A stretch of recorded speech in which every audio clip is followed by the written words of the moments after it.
வணக்கம். புழல் சிறையில் எடப்பாடி பழனிசாமி அடைக்கப்படுகிறது உறுதியா? வெளியான தகவலால் அதிர்ச்சியில் எடப்பாடியின் ஆதரவாளர்கள்.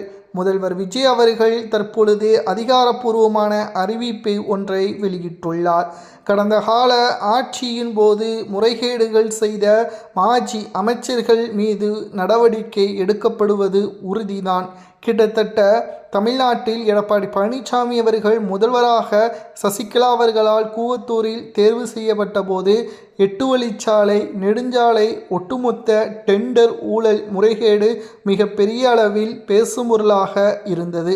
இந்த வழக்கில் எடப்பாடி பழனிசாமி அவர்கள் தனக்கு எதிராக சாட்சிகள் அனைத்தையும் காவல்துறையினர் லஞ்ச ஒழிப்புத்துறை அதிகாரிகள் சேகரித்த பொழுது சாட்சிகள் அனைத்தையும் கலைத்து அந்த வழக்கில் இருந்தும் அவரை பாதுகாத்து கொள்வதற்கு பல சூழ்ச்சிகளையும் செய்தார்.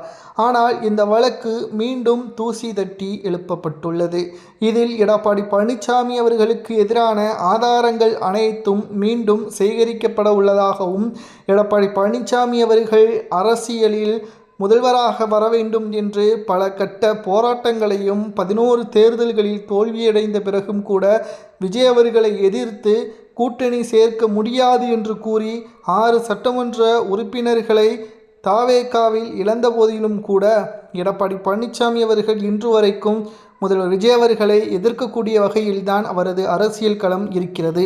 ஆனால் நடைபெறக்கூடிய இடைத்தேர்தல், உள்ளாட்சி தேர்தல் தாவேகா மற்றும் திமுகவிற்கிடையே மட்டும்தான் போட்டி என்பதை உறுதிப்படுத்தும் வகையிலும் அதற்கு எடப்பாடி இடையூறாக இருக்கக்கூடிய காரணத்தினால் அவரை புழல் சிறையிலோ அல்லது திகார் சிறையிலோ அடைப்பதற்கான முயற்சிகளை முதல்வர் விஜய் அவர்கள் எடுக்க திட்டமிட்டுள்ளார். எதற்கெடுத்தாலும் எடப்பாடி பழனிசாமி அவர்கள் கவர்ச்சியின் மூலமாகத்தான் ஆட்சியை கைப்பற்றியுள்ளார் என்று கூறுகிறார். ஆனால் மக்கள் எடப்பாடி பழனிசாமியை நேரடியாக முதல்வராக தேர்வு செய்யவில்லை. ஆனால் முதல்வர் விஜய் அவர்களை மக்கள் நேரடியாக தேர்வு செய்திருக்கிறார்கள் என்பதை மறந்துவிடக்கூடாது. ஓபிஎஸ்ஸையும் வைத்திலிங்கத்தையும் சசிகலாவையும் எடப்பாடி புறக்கணித்தது தன்னை பாதுகாத்து கொள்ள அதிமுகவை தனக்கு சொந்தம் கொண்டாடுவதற்கு முயற்சிகளை மேற்கொண்டது அனைத்தும் எடப்பாடி பழனிசாமியின் சூழ்ச்சிகள்தான். அதன் அனைத்தையும் வீழ்த்தி தற்பொழுது அதிமுக என்ற மிகப்பெரிய ஒரு ஆதரவுகளை தாவேகாவிற்கு கொண்டு வர பெண்கள் அனைவரையும் தாவேகாவின் பக்கம் கொண்டு வந்தவர் முதல்வர் விஜய் அவர்கள்தான்.